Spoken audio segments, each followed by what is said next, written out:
So welding cobot, it's very different to industrial robots.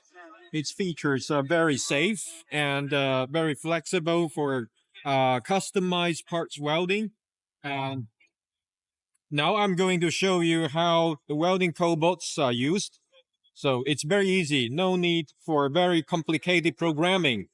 First, for example, here, I'm going to have a safety point here. Safety point means I move the torch away from the workpiece.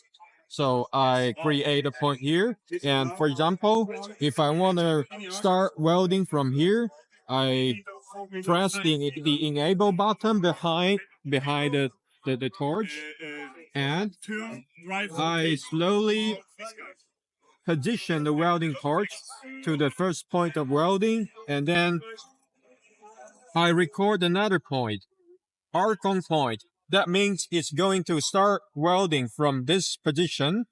And for example, if I want to stop welding at this place, I move to this position and create another point, arc off. That means it's going to stop welding. And then I move the torch away to have another safety point. So here, very easy, just 4 points, I have a linear welding. And after I finish the teaching process, I can just simply click start, then it's going to weld.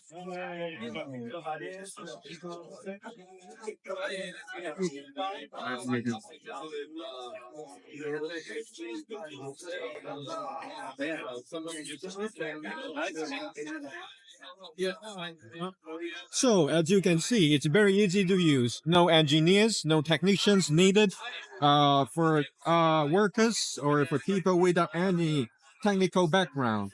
They can also learn how to use it in just a few hours. So it's very easy for deployment in some small factories